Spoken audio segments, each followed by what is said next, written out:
Good evening. My name is Jerome Rose, and I'm sitting in my apartment on Broadway in Manhattan. I'm inviting you in to listen to a performance of four major works of Chopin: the F major Nocturne, the Fantasy Polonaise, the C-sharp minor Étude, and the famous Barcarolle.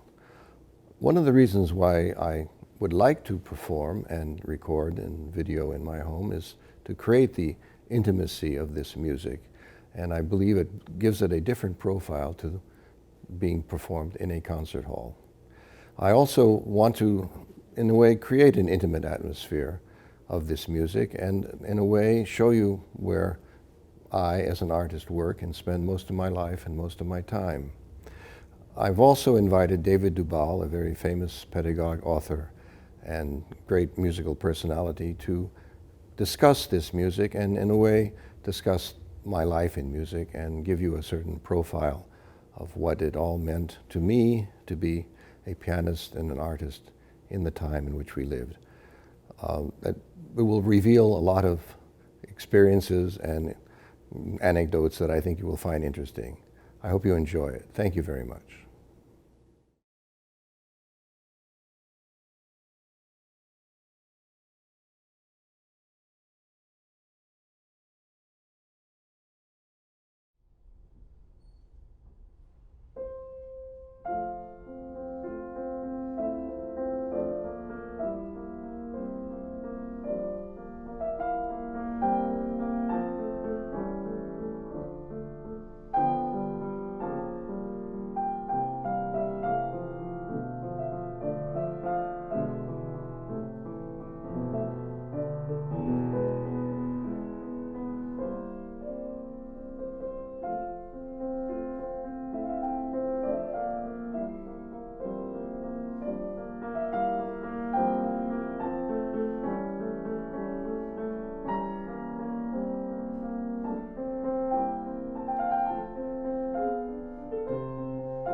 This is David Dubal, and I'm very pleased to be with Jerome Rose.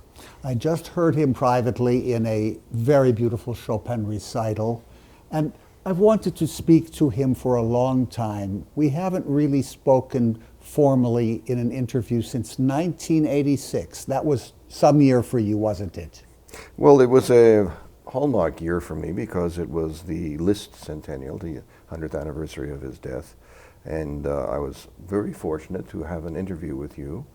Radio, it's all over the web now. All of your interviews are all over the international web. And we were talking about Liszt a great deal. And I was playing on Liszt's birthday in 1986, October 22nd. And you I remember it very concert. well, Jerome. It was a very packed Tully Hall audience. I think you played the Benediction to God in the Solitude, and naturally the Sonata for Piano, which is one of your great obsessions. And all pianists, I think, love that piece. Well, what should I say? It's very easy to be obsessed with Liszt because Yes. not only is the music obsessive, wonderfully descriptive of life in all of its manifestations, Yes. the life itself, his life, is phenomenal. I call it the greatest life ever lived. Well, there will be a lot of people who would agree with you Yeah. because it encompassed everything.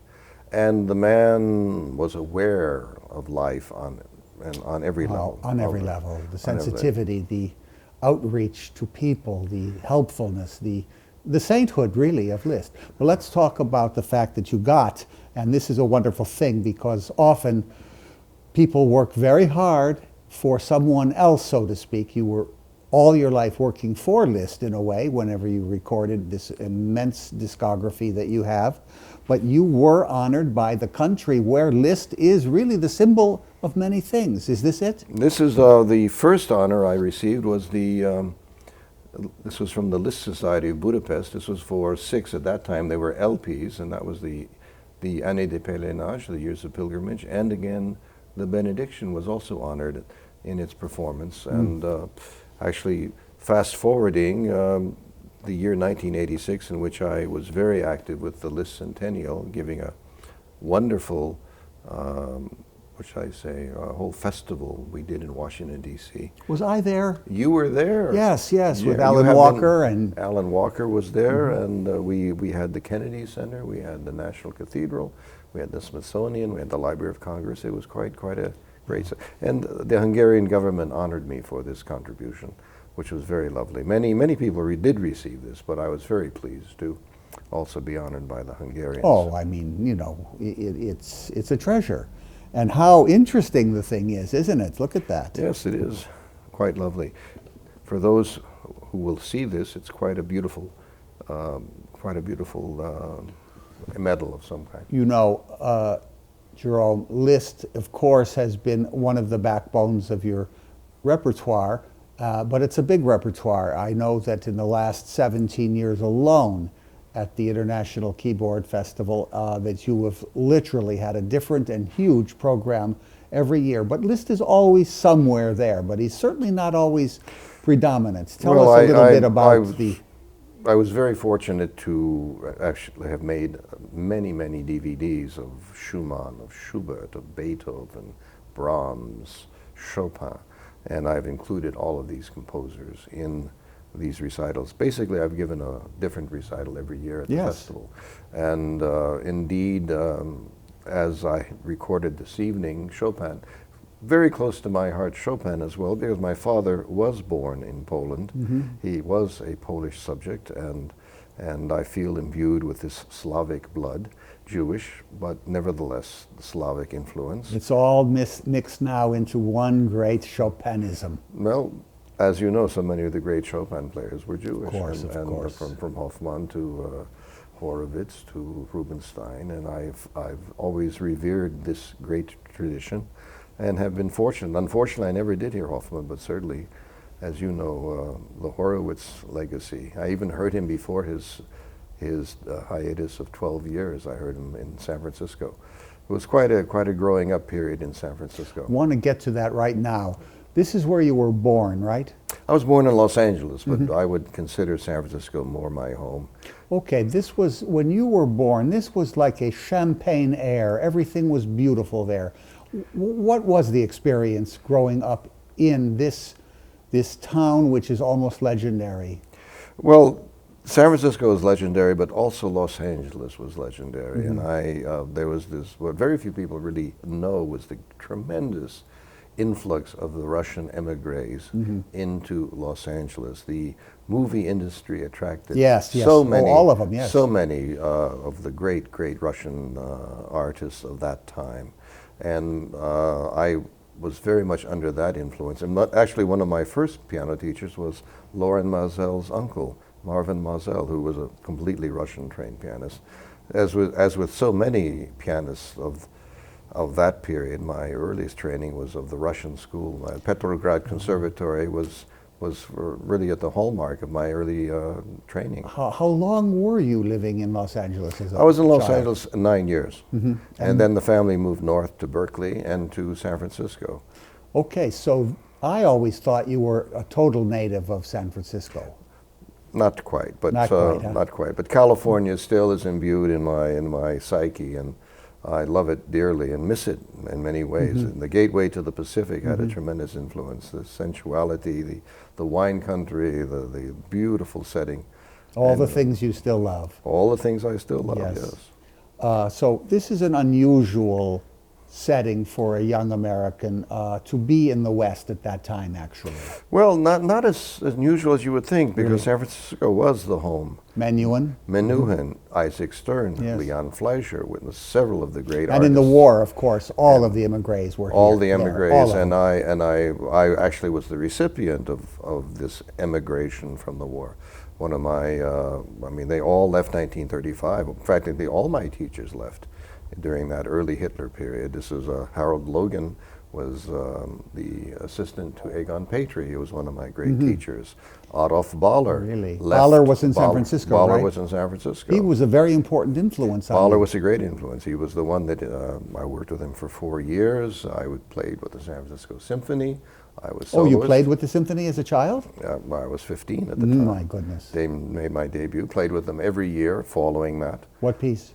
I started the Schumann Concerto. 15. And actually was graced with a wonderful, wonderful conductor. Arthur Fiedler was the conductor, and he treated, one of the great things about him, he treated an unknown soloist, a young person, with such respect. He said, "Is there anything you want to go over? Let's do this again. I want to make you comfortable." Oh, you must have felt very good. Well, that must have been an impetus for you, you know, to have that encouragement early. Well, the impetus was the whole city was in back of their talents. That was one of the nice things about San Francisco.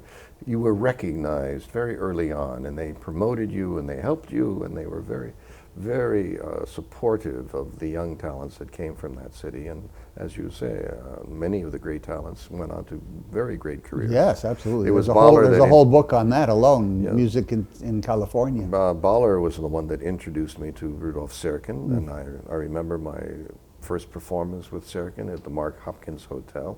I played Opus 101 Beethoven from beginning to end. What age? 17. It's pretty early for 101. Yes, he made it known that he said, young man, I don't think you quite know what you're doing. But I went on to actually record that piece just a few years ago. It was been with me for more than half a century. But I did go to Marlborough, and Serkin had invited me, and this was the watershed in my life, being with Van Cliburn and James Levine and Malcolm Frager, Anton Querty. So you had a charmed adolescence in a sense. Charmed in the sense that I had excellent teaching along What about the way. the home life, the parents, any friends that knew and understood you, things like that? Well, San Francisco was a hotbed of real performance. I had a brother who was a fabulous violinist, studied with Naum Linder, who was concertmaster. He was Isaac Stern's teacher. He was a very important influence.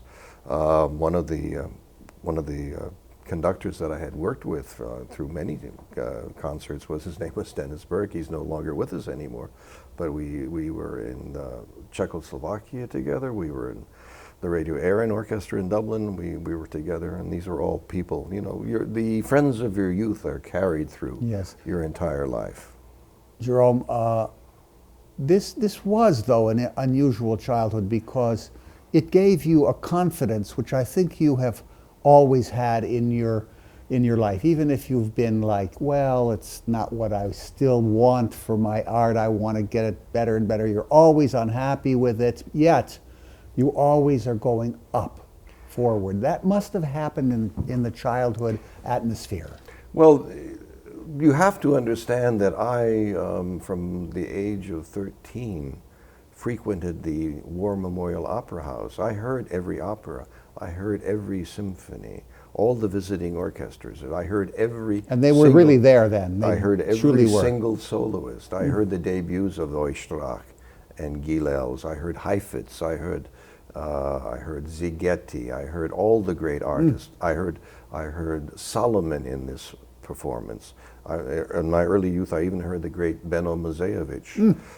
So I was steeped in this. Everyone came to San Francisco. Yes. They were on the circuit. Yes, if you were in Des Moines, this would have not happened. This would not have happened. So even, and then of course, very early on, I frequented the San Francisco Conservatory, where I went half day to the conservatory every morning, studying harmony, counterpoint, and history, and then I had a half day in the normal high school.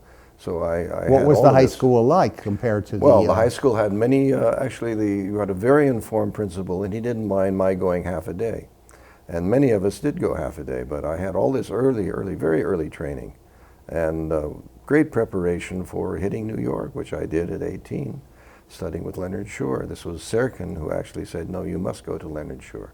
I didn't know that Serkin was an admirer of Leonard Shure. He was an absolute admirer. I was on my way to Vienna, actually. I had my letter of credit, I had my passport, I had everything. I was going to say, there's nobody to study with in Vienna. This was the time when the vacuum of artists, the whole diaspora of artists. We're all here. They were all here in New York at the time. Now you have a whole new generation that is developed there. But at the time, he really believed that this was the place to come to study. How did you feel leaving this actually comforting home life in a way in San Francisco, coming to New York? It must have been a very different environment for you. Well, the real shock came at Marlborough when I was with the best and the brightest of Curtis and the best and the brightest of that level of pianists of the American piano world, which was phenomenal at the time. What do you mean shock? Did you think you were so great, and then all of a sudden you're The shock is what I didn't know. Mm-hmm. I mean, I was there with Van Cliburn, I was there with Malcolm Frager, Antoine Querty, and people who actually had tremendous knowledge of the repertoire, and it was an enormous experience, and I had never heard music on this level.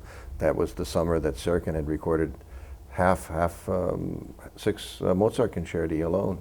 He was practicing 8, 9, 10 hours a day. And you heard him practice? I heard him practice. No one worked harder than Rudolf Serkin. And why did he work so hard? Was it the piano was harder for him, perhaps, I've heard? I think Serkin wanted to be one of the great pianists. Mm-hmm. And he was of the generation of Horowitz. He was of the generation of Rachmaninoff, the generation of Rubinstein. And he wanted to be one of those notables. I think it was absolute fanatical ambition. A driven man. Driven beyond belief.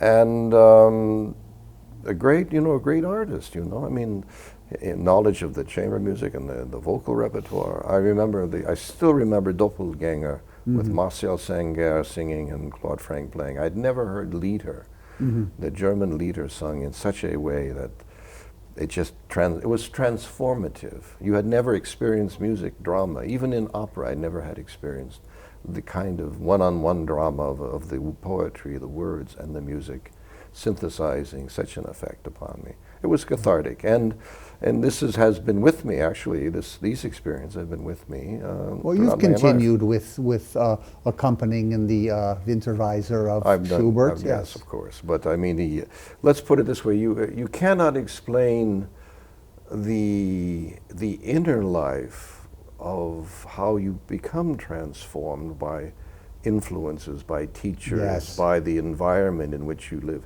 I mean, it's a different reality. It's a transcendental life.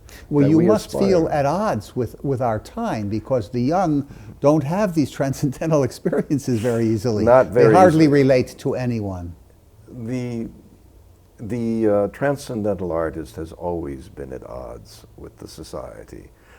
You preserve that sanctity of your soul, and I think everyone learns to build some sort of encasement around that, because you can't survive otherwise. I mean, the world is basically disinterested in the life of the artist. Yes, almost hostile at times. Almost hostile time, but you understand that. Yes. And I Yes. think books have been written about this since time began. And yet there are people like Serkin, like many, like Horowitz. Menuhin said, we need people like him because he would give his life for the piano. Serkin does this. Do you think that this is one of the essential qualities in the formation of a great concert pianist? This obsession constantly. It's the constant obsession, but it is the desire to live life on a different plane, on a different level. Well and it's said. on a daily, you're climbing that gradus ad parnassum on a daily basis, because there is something very divine in great art. It is eternal, and you want to touch something that is eternal. And it's an eternal force within every artist. At least you should feel that way. You are, I mean... Well, then you're not really an artist if you don't feel that. Well, of course. It's I mean, I'm impossible. touching the music of Chopin, which to me is eternal. Yeah. And although in 1,000 years it may not exist in the same way, certainly the desire to reach that transcendental moment, which every artist wishes and aspires for, will certainly be in all the great works that take place.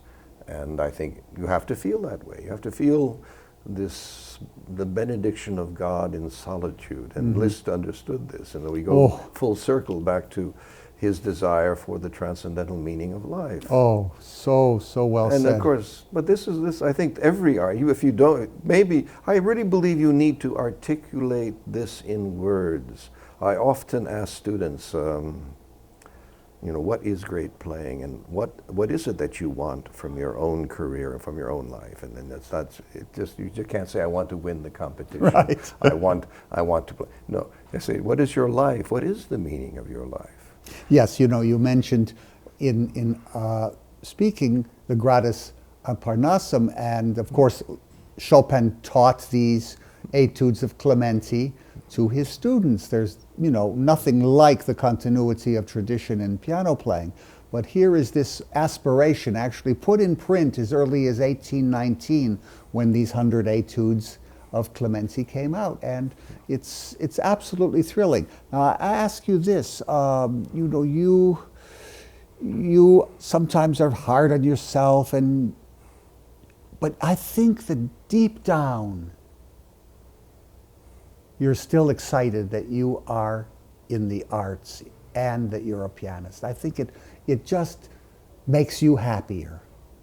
Well, it's the eternal struggle to be or not to You're be. you're not against that struggle then at all. But you cannot become something without the struggle. You cannot turn your soul inside out.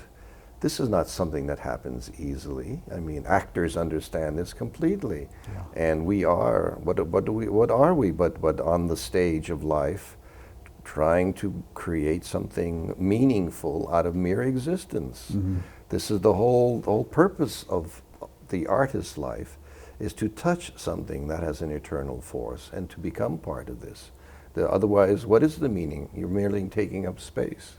And I think this is something that every artist aspires to. I mean, and you accept the frustrations. You accept even within the recognition. Yes. I mean, I remember reading about Robin Williams. He said the worst thing that happens is when he has an enormous success. How does he meet this standard? Yes. And we're always trying to meet the standard that we have established for ourselves. Yes, the famous story of Olivier. He just did an amazing Hamlet, and he's in his dressing room, and there's a party, and he's in despair, and they're knocking on the door. Larry, Larry, I mean, it was the greatest Hamlet of your career. And he comes out, he peeks his head, and he says, yes, yes, I know, but can I do it again? Right. Well, the great story, and it has to be told because I knew somebody who was at the concert, and this was the great concert at the Champs-Élysées of Arturo Benedetto Michelangelo, who disappeared after playing the Four Ballades of Brahms. And they thought, what happened? Was he ill? Was he ill prepared? Why did he leave the hall?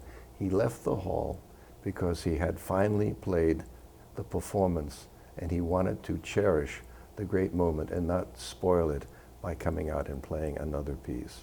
He wanted to at least live that transcendental moment. He was a selfish but wonderful man. The audience is waiting for him to come back, but he is now cherishing the moment. And I understand it. I understand. He is cherishing the moment. In any event, having recorded Chopin this evening, I'm cherishing the moment. And what has happened with Chopin, of course, is I think he's very underrated. I think he's very underrated. And the great, yes, even though he's the most played of all piano composers, and probably one of the most, if not the most, universally loved composers, he's still underrated. Explain that. Underrated in the sense that because he was so popular and has continued to be so popular, he has not reached this pantheon of what great composers are supposed to be all about, the large form. But the fact remains is the fact that he mastered whatever form he touched and that he struggled with it is enough. As many people have said, there's more music in a mazurka of Chopin than in a grand opera of some other composer. Oh God! So I mean, Yes. it's his struggle, and it's well documented, his struggle of how he would work incessantly over and over and over again until it was yes. right. You know, George Sand, she said it was heartbreaking to hear him at Nantes in her country estate working 6 weeks on just one passage, you know, and then at the end probably, she said, just keeping the first version of it, but he had to go through every possibility of this for perfection. Well, the amusing part is everybody thinks, oh, it's so wonderful to be a genius, so wonderful to have that recognition that the whole world appreciates you. It's hell. It's a living hell. Talent is a burden. You can't escape it. You can't hide from it. It drives you forward. It tortures you. It's a yoke on your neck. You can never stand, because what happens is you are critical of yourself and you are critical of the world equally. Yes. Consequently, you can't stand what somebody else is doing because they don't have the talent, and you can't stand yourself unless you're actually paying lip service or at least working your talent, because it will kill you. Yes. It's a passion and a kind of energy that unless it comes out will implode. And I find that you see this all the time with extremely gifted people. They do not accept and cherish their talent. They don't revere the gifts that they have, and consequently they can't escape. There is no escape from the talented person. No escape. There is no escape. No. In Chopin's case, the escape was that George Sand leaves him. That he's so sick, he's coughing so badly, and he's writing no more than 2 pages the last 2 years of his life. He writes in a letter, "Where has my art gone?" But the fact is that if you analyze his art, he's exploited every genre to the end, and that's where it went. He didn't know where to go. And now with the life being so tragic, you know, you played before the last mazurka of Chopin. I mean, it's so moribund, it's so filled with coughing and death and despair, this marvelous 1.5 pages. Well, the amazing thing is that even the Fantasy Polonaise, one of the later pieces, is how his whole interest in counterpoint, his whole growth as a composer, and his pressing the envelope, and going out and reaching out to newer dimensions all the time, and reaching inside himself constantly. And I find these are amazing works. They are amazing. And Liszt, of course, was also the guy who was constantly striving. All composers, they're always in a state of evolution. They're never happy. No. They're never living on their laurels. They're always striving. Goethe said, "To live is to strive," and please, when you want to begin, then the work will be done. If you procrastinate, which is the artist's, easiest way out, oh, I haven't done this in 5 years, I can't practice anymore, I can't write the book, I can't write the poetry. It's because the wait is so fantastic. Because you're going to always hear someone and you'll say, I can't play it the way Horowitz. It's just he's greater than me. Or Chopin says, no, Bach is greater than me. It's just no rest for the weary. Nobody is greater than yourself. That's true in the long run, but we don't know it. No one is greater than yourself. You are as best as you can. I said, one of my favorite remarks is, nobody plays the piano better than they want to. Oh, that's very good. And the other thing, of course, these are aphorisms. But nobody ever had a career greater than they wanted. Yes, or Horowitz would say to me, even Mr. Horowitz is not Horowitz. Well, as you know, the problem of Horowitz was being Horowitz. Yes, exactly. It plagued him his whole life. Exactly. It plagued him his whole life. He knew, first of all, he knew what was expected. And he had to meet that standard. He was a victim of his own life, his own standard. He was a victim of it, and he couldn't disappoint easily. And when you asked him in a very confidential moment, tell me what you feel about yourself next to Rachmaninoff, which I asked him, and he said, oh, maybe I am like an oak, but Rachmaninoff is a redwood. You see. Well, thank God for the oaks and the redwoods. Let's get you into New York, Jerome. So you come here and you're not going to Vienna. Did you ever regret that? Oh, I eventually did go to Vienna. Oh. I got my bachelor's at the Mannes College, and I got my master's. I was very close to with Leonard Schur was the bachelor's degree at Mannes, and I was very close to the Juilliard Quartet, and very, very active with them. And actually, did Leonard Schur get you into the great Austrian German repertoire, or did you have that always? I was in it to begin with, and he merely confirmed where I was anyway. Being the great Schnabel protege and the great protagonist of this whole repertoire, he's a marvelous genius pianist himself. The great moments were listening to him at lessons. So I lived this. I lived this repertoire. I lived the great moments, and I really believe that's a sign of a great pianist. You have to be able to play a great Brahms, a great Schumann, a great Beethoven. It isn't just a limited repertoire. The eclecticism is very important today. I think it just is not. And ironically, he was a Russian trained pianist who actually went to Schnabel when he was 14, and he took it hook, line, and sinker. This was a great. Everyone seemed, Jerry, to take Schnabel hook, line, and sing. What's the word? Singer. Singer. Fleischer never got over him. Claude Frank never got over him. Obviously, Leonard Schur never got. He must have been something. Did they ever talk to you about him? Oh, all the time. Really? Of course. But one of the problems that Schnabel did is he set himself up. You're a good kid, but you're never going to be as good as me. That famous line from Cincinnati Kid that Edward G. Robinson says to Steve McQueen. And he set himself up where he was always like mercuric. You could never get him to say, you're the next generation. I have given you all I can. Go forth and be who you are. He was always the guy who could always somehow stick the screw in and undermine that final confidence. And why? Why would a teacher do this? I think one of the 19th century mottos of German training was, yes, if you can survive me, you can survive anything. But many didn't survive their teacher. Many didn't survive their teacher, but there was a sense of real, I can't say it was this, was it a kind of psychological destruction? Maybe it was, maybe it wasn't. Mm-hmm. But this whole sense of, I have to make it as tough as possible for you, yeah, in order for you to survive in the outside world. Yes, it existed a long, long time, this kind of concept of how the teacher should react to the student. Yes. Now, we've been talking about Liszt, and for a long time, I want to know if you maybe resented it, because you have this wide repertoire and this tremendous range of and love for the German Austrian composers, but you became, in a way, for a while at least, maybe you worked yourself out of it, I think you have, but you were typecast as the Liszt pianist. Well, that became very easy. I didn't know any Liszt. Uh-huh. I was offered a contract to record all the Clementi sonatas by George Mendelsohn, head of Bach's, record all the Clementi sonatas or the Years of Pilgrimage of Liszt. Now, I didn't know a single work of Liszt. I mean, I knew, Really?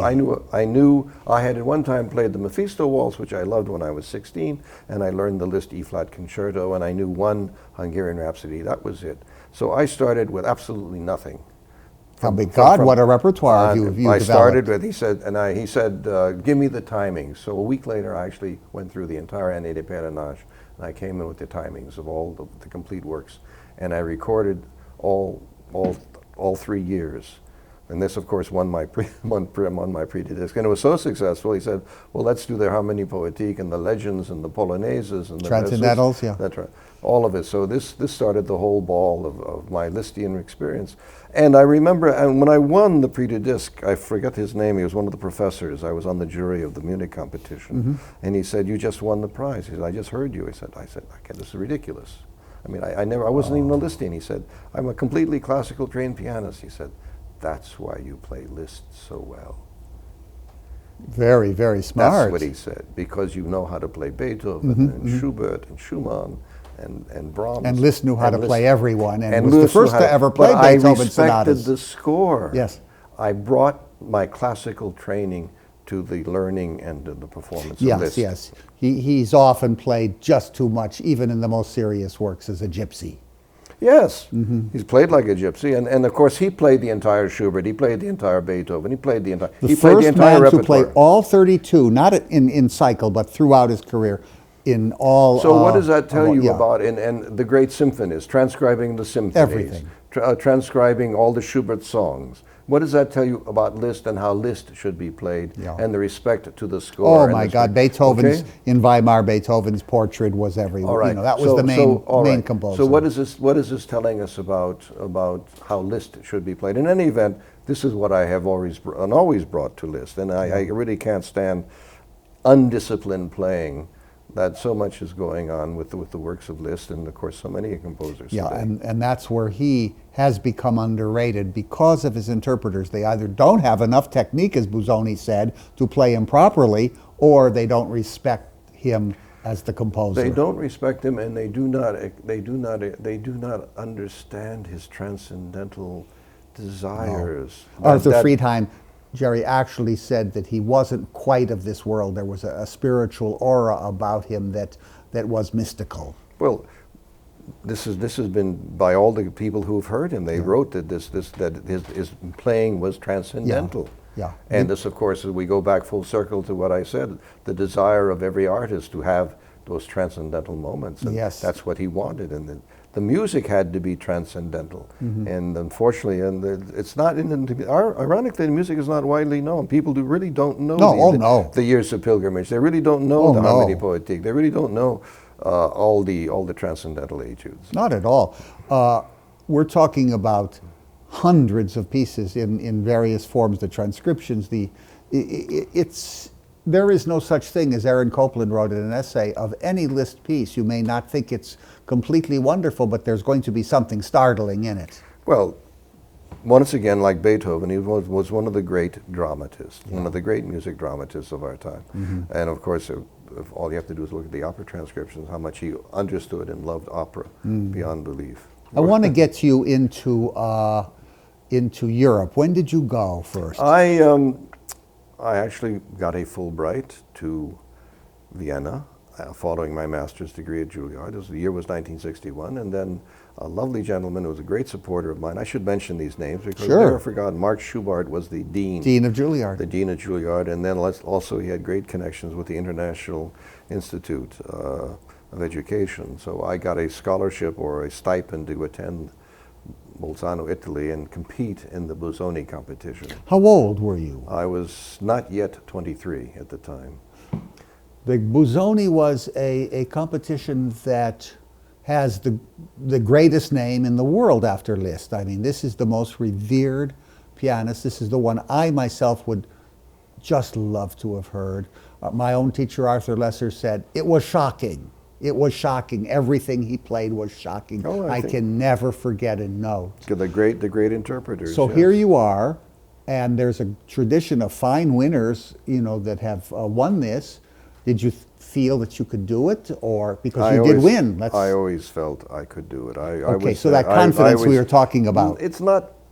I think it's confidence, but it's also this will to survive. I quote very often to my students Billie Jean King's, "Show me a good loser, and I'll show you a loser." That's wonderful. So I did not go there to lose. I did not go there for the experience. I went there to win. I didn't have that much experience with international competitions, but I went there to win. And I remember everybody went on the picnic, and I didn't for any reason. I stayed back, and I practiced. Where's Rose? Well, he's practicing. And I think the jury was impressed the fact that I actually was there to practice. I was there to win. So how did you feel about winning this? It was a big thing. It was a big thing. I had actually been told by one of the jurists that there was not going to be any first prize. It was a tradition. The last person to win it. I judged that myself, that competition. The last one was Marta Argerich, and that was 4 years previously. And they said, well, there won't be a winner. There won't be a winner. But actually, I was the winner. So I was sitting in the bar across the street when they announced the winning, because I wasn't I wasn't going to win. So I wasn't going to sit there and just watch the whole proceeding. Right. So they had to come and get me. I was in the bar. Were you drunk? No, I was getting drunk. We all got drunk that night after the announcement, because there were a lot of lovely people. Tell me, Jerome, did it launch you in a sense, as competitions had a chance at least at that time to do that? At that time, Busoni was a big competition. My first concert 3 weeks later was playing Beethoven Third Piano Concerto at San Carlo, Naples, at the Opera House. Oh my God! How was that? What kind of feeling was that to know? You're the greatest opera house of all time. I wrote. There's some things that you're never prepared for. I mean, that same year I had to learn Tchaikovsky Concerto and the Emperor Concerto, and I remember playing a full recital in Torino, Italy, and then there was a live broadcast the next morning. I had no rehearsal of the Emperor, and I said there are things they never taught you at Juilliard. They never taught you how to play a phenomenal performance on a half-hour rehearsal, and you better have the confidence. Otherwise, you're going to get destroyed. Was the conductor any good? Conductor was very good, but he conducted it. You know, his Emperor Concerto. He conducted it 50 times. Sure. I was playing it for the first time. Were you scared? Oh yeah, of course. You're always scared. Big audience at the biggest theater. Live broadcast, RAI, the radio all over Italy. This was my signature of winning the Busoni. I was broadcast immediately. I even have the performance. I have a copy of it. Of the performance? I have a copy of the performance, yeah. And we did it. No, there are things, you're intrepid when you're young. You do things that you have absolutely no idea about. Later on, you say, how in the hell did I do that? To this day, how the hell did I do this? Tell me, you love Italy, you've remained it. Byron called Italy the garden of the world. Tell me, do you have a feeling of audiences that are, for instance, an American audience, an Italian? Are they different to you, or? I think if indeed you are in the zone, as my lovely wife Julie Kadersha says, if you're in the zone, there's a collective feeling that spreads through an audience. I think so too. There's something special going on, and people feel this. There's something in the tones. There's something. As I said, one of the things that any artist has to do is the tones have to reverberate off the membrane of their soul. And if the tones are reverberating off the membrane of your soul, that's getting out there. And you see this with great singers, you see this with great performers. Somehow there's a transcendental moment, and that shoots through the audience. And they know something special is happening. So I think this is any audience anywhere. And I think that's what you aspire to. I think many performers say there's no such thing as a bad audience. It's the performer, really. It's the performer, yeah. And you see this even with kids. Kids pick up the seriousness of what a performance is. If somebody's there And you should never play down to an audience. I've been in concerts where the performer has played down to the audience. And why would they do such a thing? There are a lot of people who are snobs. A lot of performers are snobs. They don't. I was sitting. I won't even name the performer. He was a very famous, and it was a pickup concert. It was on his way from between Paris and Rome or something. So he had to run out. I happened to be in the town. I heard him, and I said, "Don't ever play down to an audience. You never know who is sitting there. You never know. No, that's right. You never know how. And you are going to be judged." And I resented it. I resented that it wasn't his best performance, and he didn't care. He didn't care. He didn't care. And I said, this is very dangerous to ever slide into that. You should never be, self-possessed to think that nobody knows the difference. Everybody knows the difference. Even subliminally, yes, it's true. If it's great, and someone knows in their way. Yeah. How did you feel after your Emperor in Naples? That was the third. Well, I felt wonderful. I mean, it was 5:30 in the afternoon, and it was all the most beautiful women of Naples. They all gathered there, and they promenade, and they all came backstage, and I felt wonderful. Paul Strauss was an American conductor, and he was very supportive and so on.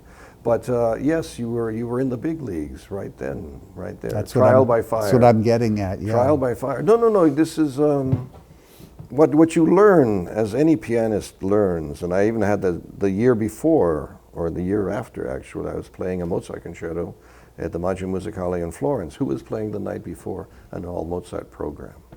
Sviatoslav Richter. I was playing at 4 o'clock the next day, the same piano, the same hall, the same audience. I said, there's no place to hide. There's nowhere. There is the world standard, and that is it, and you better make sure you are on the world standard. There's nothing else to say. And I still remember, he was practicing all day, and I heard him and I met him. It was quite phenomenal. I remember Carlo Zecchi going backstage, and he was wringing his hands. He said, "This is terrible. I've only played this program 12 times, and it's so new, so fresh to me." He played it 12 times already, and it was new and fresh. Yeah. Gives you an idea of what it takes to really feel comfortable with the program. Oh my God, yes. But he was, talk about a fanatic. Was there anyone more fanatical than Richter about the piano? And Zecchi was, this is a forgotten name. It's a shame because he was a very fine pianist and conductor. Yes, absolutely, yes. A great pianist, highly recognized. One of the finest At that time Italian. He was conducting at the time. Carlo Zecchi was a very great name in Italy and in the piano world as well. When you came back to New York, what did they say about now the new Busoni winner? What did Leonard Shore say? What did anyone that you knew said? It was sort of big news, but we will not even enter into the world of managerial representation. And being an American has never been a plus in the piano world. No. Being an American, and I always think of our good dear friend and our colleague Earl Wild, who actually got crushed between all the great European figures, and he truly was, yes. And he was absolutely one of the great pianists. One of the great virtuosos. One of the great pianists, and rising above this. And I used to say to him, "What a shame! You have had a wonderful career, but think of the career you would have had if your name was Waldinsky instead of Wild." And he said, "I thought of it. Believe me." No, absolutely. And of course, because we do represent a European tradition. The fact is, as you know, I mean, I had the best of the European training because the diaspora, the Hitler years, brought the best of the great artists to these shores, and these were all my teachers and my mentors. Yeah. They didn't have that in Europe. Greatest time in American cultural history, that moment. And as you know, who was the great Russian pianist? Van Cliburn. Why? Right. Because he had the greatest of the Russian traditions. Right. And of course, they recognized that the moment he went to Moscow. They recognized his great Russian tradition. Yeah. So that's what goes on like that. Anyway, we can cover so much more territory. Yes. Let's go on now with your career. Did you ever get to play a Liszt concerto with a really major conductor? Yes, certainly with. I think you did Schulte, right? So The second Schulte. concerto. I did the first piano concerto with Sergio Commissiona. Oh. And I did with George Schulte in Chicago. I did the second Liszt piano concerto, also broadcast. I have a wonderful. It's actually on the web. I put the performance out on the web. So you must have liked it. It was interesting because. The first performance, there were 3 performances. He made a mistake. He didn't wait for me to finish a cadenza. And there were some bloopers, and it was very upsetting to me because it was, you invest so much into this. Also, I mean, previously I'd actually played the Totentanz with the Berlin Philharmonic. And I had done that. So talk about works of Liszt. I did the Franck symphonic variations, and I did the Totentanz of the Berlin, and that was already 1975. I did the Liszt. So was that the greatest orchestra you played with? Well, that in Chicago. Was Schulte as great as they say? I mean, I never quite thought so. Schulte was tired. He'd been recording with Kiri Tekhanova, I think, Handel's Messiah or something like that. He was tired, and that was his last concert of the season, and the plane was waiting for him to go to Bermuda with his wife. I mean, it's not a question. Everyone, you can't be great all the time. Mm-hmm. He was tired. It was the end of the season. And yes, he was great. We had one really great performance, and that was the one that got out on the radio. But he was tired, He was, Did he talk to you? Did he? Yes. Oh, yeah. Yeah, I had met him previously in London, and he was very supportive, and I was very pleased to play with him. But as I say, he was tired. Mm-hmm. As in, fatigue has damaged and hurt. Yeah, well, it's a tough world being out there on stage, and then no time to rest, and then the conductor is constantly trying to learn a new score. I mean, the idea of a Metropolis who was literally driven out of New York City, one of the great conductors, critics actually, and the orchestra themselves didn't help him. This man memorized everything he ever played in public. The strain on him was unbelievable. Well, the strain on that level is no one can even appreciate that unless they've been there. I mean, we can't even imagine what it's like to be a Roger Federer and try to be number one, throughout your entire career. Yeah. I mean, we know that, but we watch and we just always it's above normal, but we don't really understand how big it is. One of the important things, and it's very clear to anyone, is that you need a balance. You need a personal life which balances the career. Well, you've had the personal life. Did your children get in the way of your work or anything else? Because you've been a pretty good father. I prioritized the children to my career. I thought that being a good father was far more important to me than any career that I might have had. I felt that very strongly. You really did? Yes. Well, if you have to, I realized the price of not being a good father would have been too painful in my life. Well, the kids have worked out very well. The kids have worked out very well, and then they're very appreciative.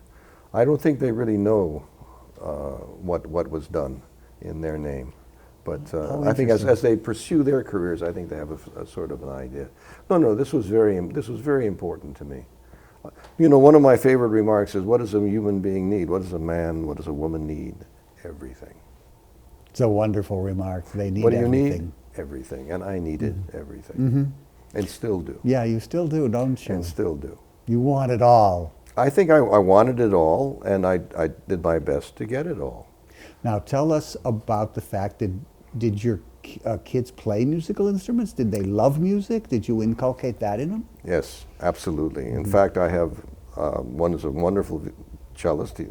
He works for the World Bank. He's one of the great figures in development. And my other daughter works for the Metropolitan Opera. She was also a violinist. And the last one has her medical degree and is now an impassioned violist. She'd rather be a violist than anything in the world.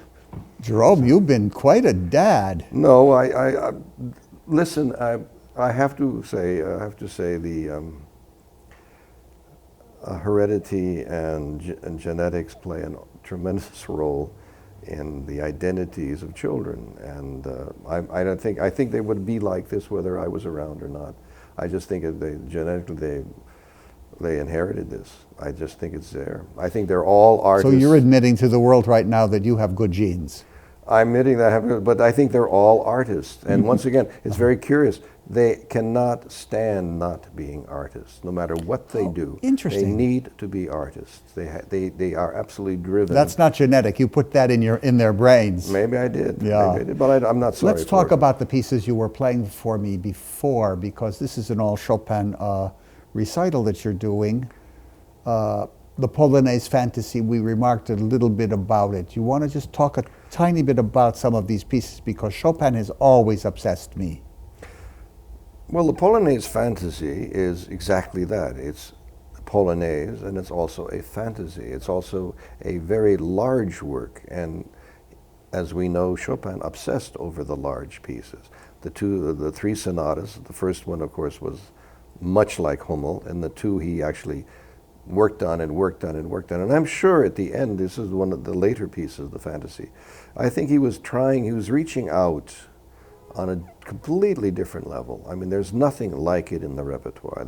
Its beginning, its harmonic imagination. The two sonatas, you mean? Well, the sonatas or the Fantasy Polonaise. The Fantasy Polonaise is really one of the late. No, it's one of the visionary works of all time. It's one of the visionary works of all times, and as I say, you know, this is the man reaching for the moon. He wanted to get to a different level, and he wanted to perfect his art to a different level. This is no longer a miniaturist. This is no longer a man who's writing salon music. He is writing for the ages on a higher level.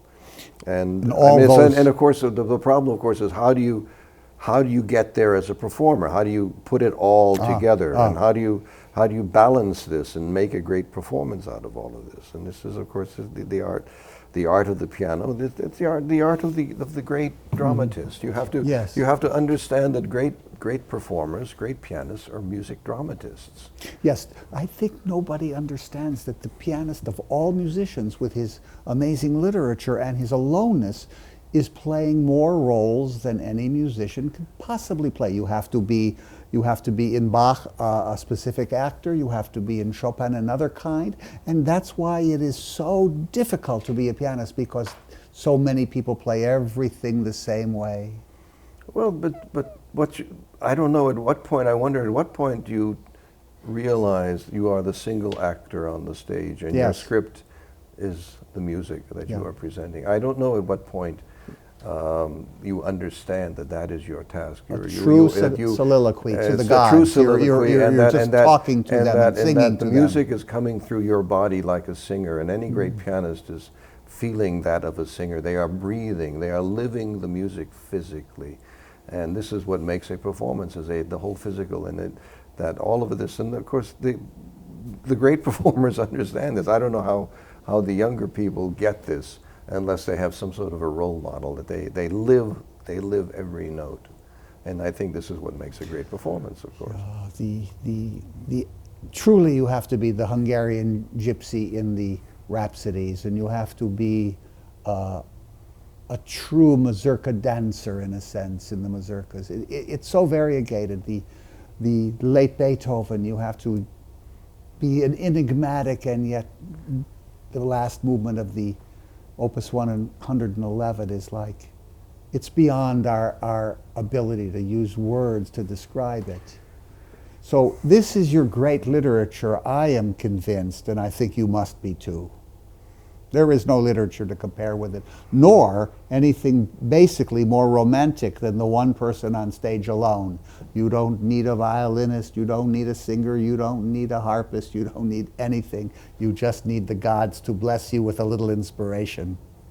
Well, what is to me so important is that when someone walks out on stage, you sense their purpose of being there. And the audience picks up on this. This is, I often say, do you think your playing is important? And you have to say, how important is it?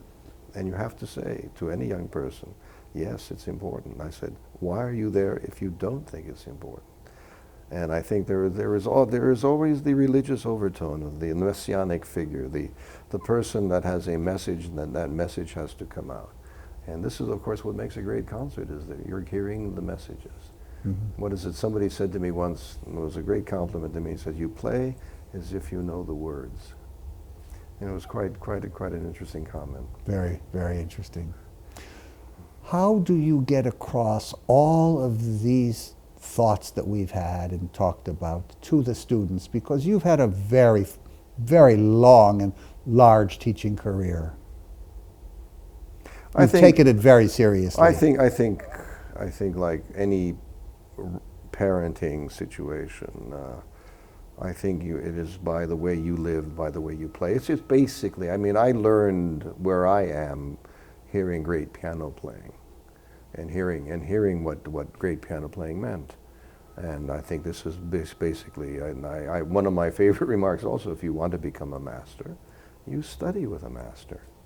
And I think you have to be close to a master to really gain whatever mastery you need to know. I don't think it happens by itself. You have to study those masters. It's a hereditary art form. Like all great art forms, it's hereditary. It has a whole history in back of it.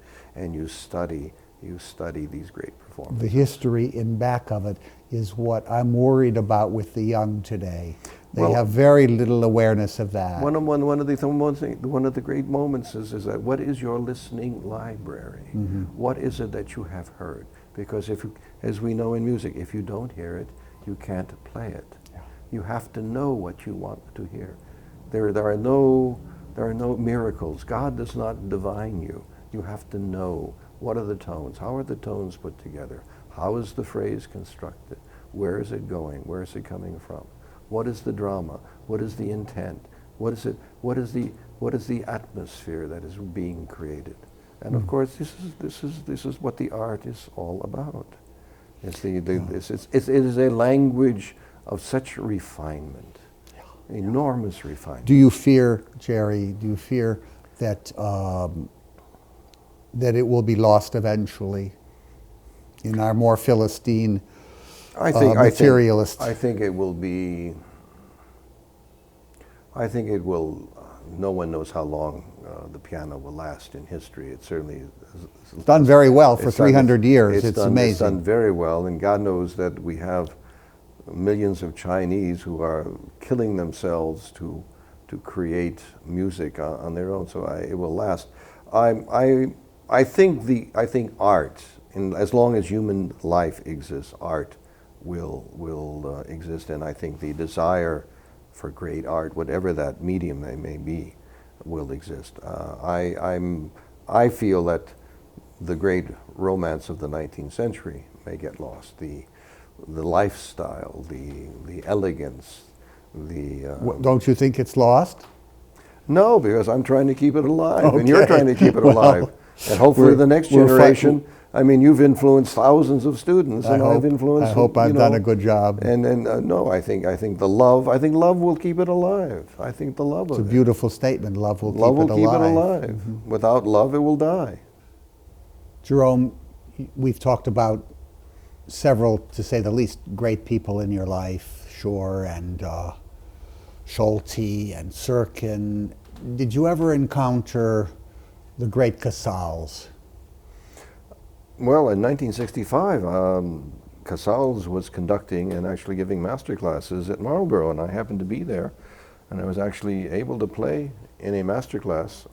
And as he was demonstrating, I was playing with him, and he was giving a lesson. So this was one of my great moments in music as well. I mean, one of the interesting things about Casals is you always would think about a great artist being very articulate with words. And when you went to a Casals master class, it was very simple. He would stop, and he said, speak, da, da, da, da, da, da, dun, da, dun, dun, da, speak. And then he'd stop, just stop. You must sing. And he would sing these long phrases, and then he would demonstrate on the cello, and he said, stop. He said, you have to dance with this passage. You have to dance. So what were the great moments and the great words? You have to speak, you have to sing, you have to dance. The three elements of music: Incredible. the rhythm, the speech, the words, and the beautiful long line, and the ability to move the body in a dance form that allows music to come alive and speak.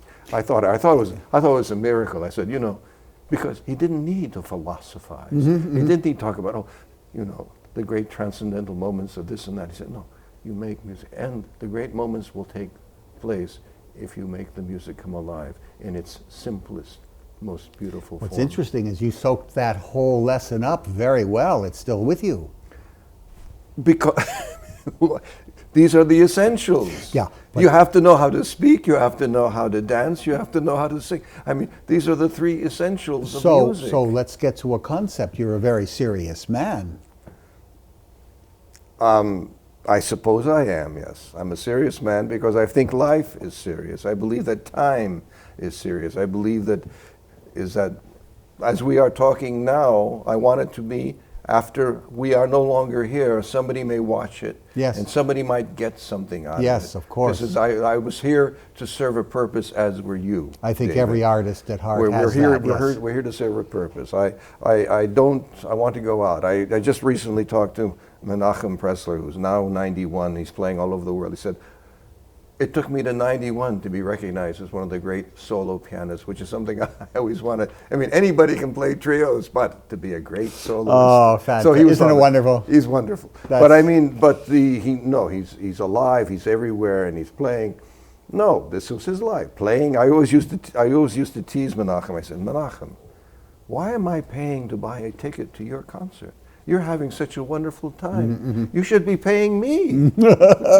Yeah, Schnabel had said that once when he was in Seville early in the 20th century, and he would give these incredible uncompromising programs, and he's playing the Diabelli variations, and he writes to his wife, he said, they don't know anything I'm doing, he said, and I'm having a great time, and they're suffering and paying the money. Oh, it's wonderful. No, but one of the great things, I remember, he was a teacher, man. Nobody even remembers him. He actually was the teacher of Richard Good. Nobody. His name was not even. His name was Hans Neumann. Yes. And he was a wonderful pianist at Mannes. And he said, very interesting. He said, everybody thinks that the Diabelli is one of the great, great transcendental moments and profound in this. He said, it's one of the great spoofs. It's one of the great moments of musical humor. Yes. It's one of the great ironies of the genius of Beethoven saying, there's only one Beethoven. I'm it, the greatest set of variations. But you have to approach it, because the reason it is deadly is it lacks this perspective of the entire life of humor and tragedy and profundity, and it's the entire world encapsulated, and people play it in a one-dimensional way. Yes, I heard a performance recently, 54 minutes, and I said to myself, if I had to hear this again, I'd rather be in prison for 54 minutes than to hear it. Yes, it's always the performer that will make even the greatest work. Of course, but once again, it takes the imagination. You have to realize that these are great works of art that represent life. Yes. And life is not one-dimensional. Life is multi-dimensional at every time. Yes, there's great comedy in Beethoven. He raises his fist when he's dying, as they say. It may be apocryphal, the comedy is over, but we know what seriousness he took that art. Yes. And the legacy, because when he was ready to commit suicide, when the hearing was going, he is saying in his testament to his brothers, no, I have no choice. You see, I have to give to my art. And that whole thing stimulated the great Romantic movement. These moments in time where art is greater than the self. But the heroism. Oh. The heroism. And of course, this is what people don't really appreciate how heroic it is to walk out on a stage and stand naked in front of the world. Exactly. You just hit something so important. I was saying once when I had to play, and I said to this man, very wise man, I said, I don't know if I can do it. I just don't know if I can do it. And he says, you get out there and you be naked. But we are naked. Yeah. I often tell. But we don't know that. I often we want, tell students. I said, you think by playing safely, by not going to the ultimate, and not really affecting a real performance, that you are being secure, you're being safe. I said, you are revealing to the world exactly who you are. I said, you are naked. Better to go to the limit, to express the music to its fullest extent, and be the creative person, than be withdrawn and create, in a way, nothing. You should always strive to go to the essentials of whatever this music represents to you, because it is autobiographical. You do say who you are. One of my favorite remarks, which is used often, is that you play who you are. And if you want to be heroic, if you want to be a figure of importance, you must play in that manner. You have to believe that this is what you are doing is the most. I often joke about Horowitz, whom you know very well. I said, 4 o'clock in the afternoon, he thought that the axis of the earth stopped so that God should hear his concert. I'm sure he did. You know, when Busoni said this terrifying thing, he meant it, for he was unrelenting in his desire for mastery and greatness. And the legacy, even though we don't have recordings, the legacy is still enormous in the world, and Busoni was here.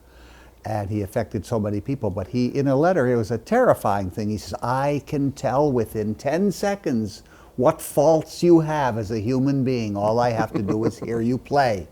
Think of it. Think of it.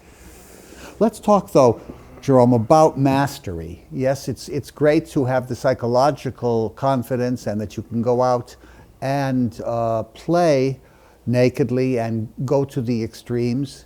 But what about this at-home work, this endless encounter with the instrument and what composers have divined for the human hand? It's startlingly impossible at times.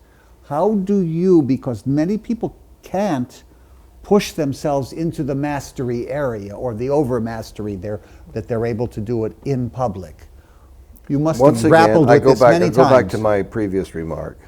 Nobody plays better than they want to. You have to have an image of how you want to play, what you are willing to accept, what you are willing to strive for, what you want to be, how you want to appear on a stage. You have to want it. And this is where the fanaticism comes in, that you cannot accept the phrase that isn't as perfect as you want. You cannot accept the note that's out of place. I mean, it drives, what does they say? The highest form of masochism ever derived by man, piano playing. Well, I've said to many people the piano has killed more people. It's killed a number of people. It's killed a number of people. But the fact remains everything is in perspective, of course. But it is true with an enlist, and there is a reason why he called them the transcendental etudes, because it is the complete synthesis of mind, body, and spirit. And this is basically any great performance is the synthesis of mind, body, and spirit. And the torture, and it is a kind of torture, of mastering, physically mastering an instrument and to be able to play it, is part of the process. What if you don't have that in you? Then you can't play. That's all there is to it. You just can't play. Then you stay in the realms of enjoying music, but it is a torturous thing, and this is why we start as kids. I mean, I was playing the piano 3.5 and 4. I was playing concerts at 6 and so on. I still remember Barron's training for the left hand. I still remember, my teacher, and when I was in tears, play it again, you made a mistake, all of this, and this is fundamental, and of course, and then the ability, and you see this, one of the great lessons, and all of us who study these things, and we're always concerned, is look at sports people, look at sports people, and look, I remember hearing a statistic on Tiger Woods. Now it's not the case. He said, how many times did he miss a 2-foot putt in championship golf? Never. What does that mean? It means he practiced incessantly. Practiced incessantly. Yeah. And basically, if you want to play on that level, the brain needs to be resuscitated on a daily basis. You have to reprogram your whole mind in order to do this. And once again, one of my favorite remarks, of course, is how you practice is how you play. Mm-hmm. You have to have presented yourself. You have to practice as if you are on a stage. You have to practice with the gun at your head, so to speak. Mm-hmm. And you have to realize that unless you have this feeling, you will never be comfortable on a stage unless you practice what it is to be on a stage. And also in the way you express your music also. Yeah. I mean, you can't, I see constantly how students come in and they're playing as if they're in a studio. Mm-hmm. They're playing in the practice room. Mm-hmm.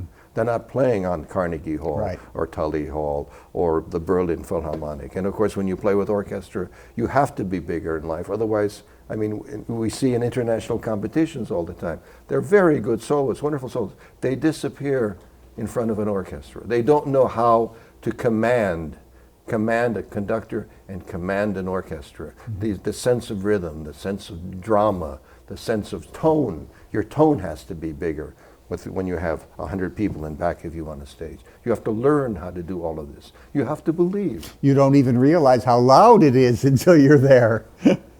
No, but I mean, you're covered up. I mean, 2 seconds, and we hear this all the time. And the commanding personality, that you command the conductor to play with your will. This is the way this piece goes. This is how I believe. Because they'll run right over you unless sure. you feel that way. Sure. So but the personality is so much. Everybody is derogatory towards the quote, the personality, the charismatic figure. But that is everything. Well, you have to have it if you're going to ever survive. Everything. It's the electricity of the body. What do you feel when there's an electricity in the body? Well, people say, oh, personality. Well, my God, that's everything. I mean, what do you think you're up there for? To just, smell a flower? No. But let's talk about a big problem. It's a problem for all children at this time, almost in every country that is industrialized. You have the parents almost driving children crazy with their constant desire for their future success. They've got to go to schools that are the best. They're preparing for college in age 5. The kids are doing soccer. They're playing tennis. They're doing so much that they're exhausted, and they're of course doing Little League, which has become now not sports but constant competition. Piano has become constant competition, and there are so many parents that think that, my God, I want my children to be great pianists, and they kill them. They kill their soul, their spirit. What are we going to do about them? We hear these all the time. How much, and I can't even remember the last time I heard somebody play, that they touch the instrument, and you say, this person loves the piano. It's not every day. I rarely hear it. Oh. I rarely hear it, because this, once again, that sense of love, that sense of the phrase, loving the music, that sense of serving, of willing to give yourself over to what the music wants to say. I rarely hear this. But what about these parents that just destroy because they don't these understand. Kids? They don't understand. We have to stop this. Well, I don't know how we're going to stop this, but I mean, look, you and I know, we've all lived a long life. The life of the soul is the only life that is worth living. The life of the soul is the only life. That's what else is there? We've talked many times in our lives, and often we talk about not music, but literature or painting or culture, or just the despair of the human being not able to transcend himself. What's going on with this materialism which never lets up, and where people can't even write script anymore, that's not even taught? Something as primal as writing with a pencil instead of this printing, which has no personality. What are we going to do about this actual lack of culture and disdain for it? You have to fight this all the time with the young. Cell phones, texting, never ending. But basically, what you have to live your inner life. You have to protect yourself. You have to protect yourself. You just have to protect yourself. You have to not be. You're engaged with the world. Everybody's involved with the internet. Everybody's involved with social media. Everybody's involved with the news. Everybody's. I call it anti-social media. But all of this is going on. The fact remains is the life of the soul is extremely unique. It's solo. It belongs only to you. But I'm frightened that it's going to be wiped out, as handwriting is wiped out, as sculpture has been wiped out. It will be poetry wiped out. It will reach, I think, like so many things, it will reach a boiling point, and then there'll be, as we all lived through the '60s revolution and so on. I think it will reach a boiling point where there'll be a rebellion, because it's dissatisfying. It's dissatisfying. It does not, money itself. It's been dissatisfying for a long time, though. But in the end, there will be a counterculture. There's a counterculture, and there's a lot going on. There's a lot going on that we know nothing about. There's a kind of social revolution taking place underneath us right now. And even today, there are marches and so on, as we are speaking. Mm-hmm. There's all kinds of things happening. Life is, we have to accept the fact that it is always evolving, that nothing remains constant. The only thing that remains constant is your self-image that you try to protect, your belief in yourself, your belief in your gifts, your beliefs in your talents, your beliefs in your legacy. I mean, this is where I am in my own life. I really believe in what I'm doing. Well, you have been fierce in trying to keep creating a true legacy of all that you have learned, and we have the technology to preserve it, and you're trying very hard to do that. I'm trying, and it may be sheer ego, but there's nothing wrong in that. We have this fantastic International Keyboard Institute and Festival. It's now in its 17th year. My lovely wife, Julie Kadersha, is the festival director. She is very important. She's the life's blood of how this thing is organized and it comes alive. And it has, one of the beauties of it, and we get these odes at the end of the festival and even years later, how important this was. And I wanted to do that. I wanted to make a cathartic moment in these young people's lives that would propel them towards something better or greater or more knowledgeable. And we've been able to do that. And I still, the experience at Marlborough, 1956, was a watershed in my life in terms of what is the meaning of music, what is the meaning of art, what is the meaning of culture and dynamism. And it is competitive because you are measuring yourself against other pianists, other musicians constantly. That's very good. It makes you better. It makes you better. Competition does make you better. You have always been a wonderful organizer of things musical, the Library of Congress things you did and so forth. It's quite a bit of material that you've been able to do in that area, but nothing to compare with the International Keyboard Festival. That was the one with the longest legacy. I actually, when you mentioned Franz Liszt, Liszt brought me to a whole world of art and painting and drama and literature. Yes, and sure. I did a romantics festival in London in 1981, which was a fantastic thing. It was probably one of my great ventures.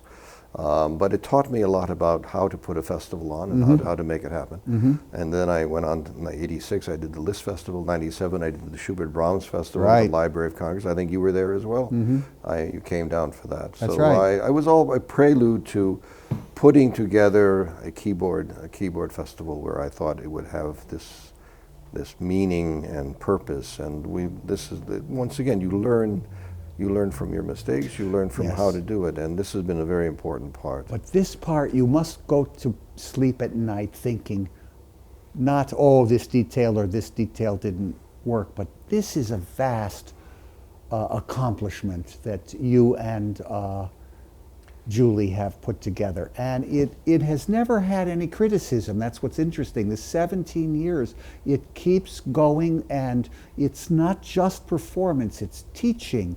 It's giving on different levels. Well, for instance, I'm always asked to talk to the elder statesmen.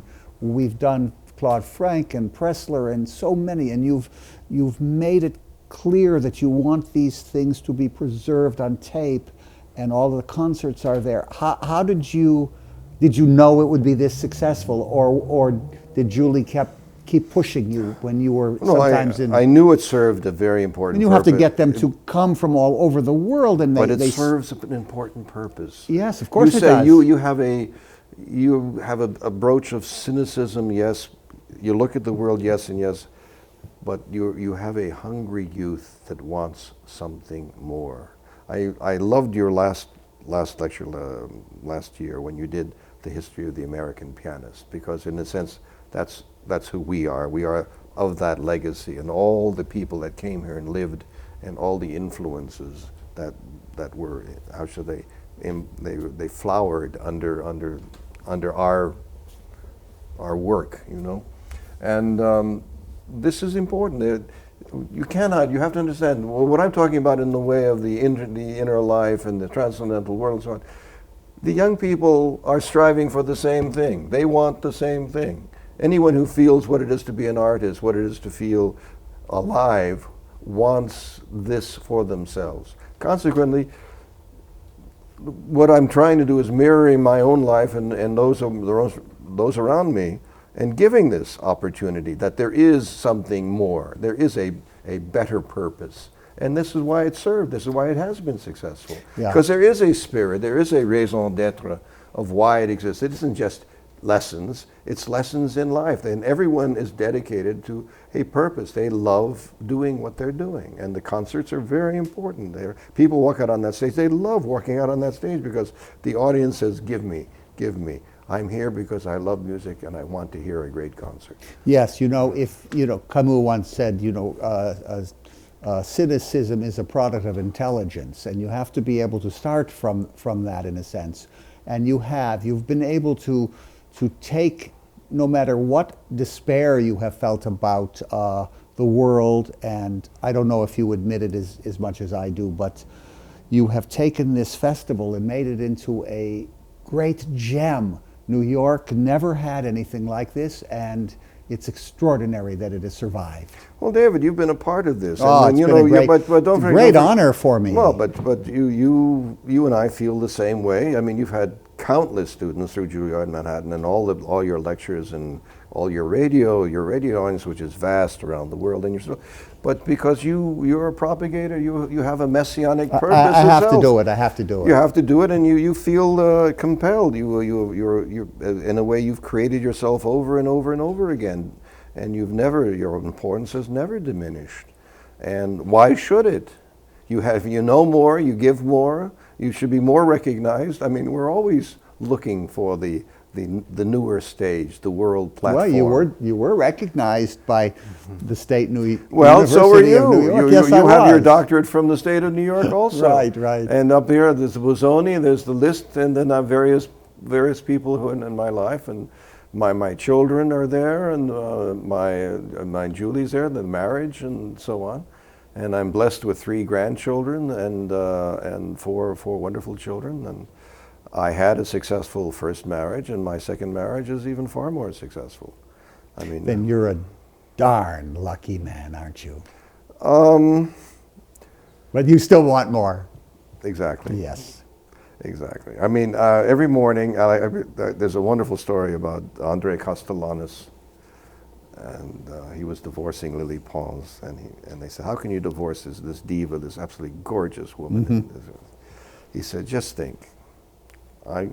It's in the morning, and we get up, and she goes, how do I sound today?" He said, "That was our life. How do I sound today?" So in a way, can I play that damn piano? Can that Black Mariah? Can I drive this thing the way I want? And it's a daily thing. Every day you have to face, and it's facing yourself, because one of the problems of really knowing and understanding, is you cannot live in self-deception, and the fingers, of course, never lie. I mean, when you're stumbling, you know it instantly. I mean, the world knows it. And the world knows it. So this is a daily thing, and in a way, yes, these are the things you want in life. I want to be as good as I'm capable of. Mm-hmm. I want to be as good as I can. I feel that being less than I'm capable of is a deceitful and a compromising life. of which I cannot be proud. And who knows? And the only person that knows that is me. Yes. Of course, unfortunately, my wife has heard me at my best. And if I'm not as good, she also tells me, you're not as good as you were. So I have a mirror of myself taking place all the time. And you have more than a mirror. You have also the ideals of a long career and so many inspirations in it. So these ideals keep you going. Or as Busoni said, on a more mundane level, don't let a day go by without touching your piano. Well, you can't. You can't. And what happens is there's a certain mental and physical atrophy if as soon as you get stiff, and of course at our age you get stiff very quickly. What are you talking about? We get stiff very quickly. So it's a matter of keeping it up, yes. But the most important thing is to dedicate yourself to a higher order. There is a religious component to every artistic life. You are dedicated to a higher. You are dedicated to a higher order, and you understand the necessity of serving a higher purpose, and this is so very important. I think this is what art is all about: is serving the higher. Once again, I go back to the inner life and the transcendental moments that are so important in any existence. This indeed is then the religious spirit. Of course, I think every artist. I mean, they may not have. You don't. What is our church but our art? You know, our church is our art. I've had a wonderful time speaking with my friend, colleague, Jerome Rose. I've wanted for a long time to get him to articulate on some of these, I think, very important messages. They're important because they're ideals, and in a world today we need many ideals. So we've, I think, discussed a great deal, and I hope that you're going to enjoy this and listen to it as many times as you may want to.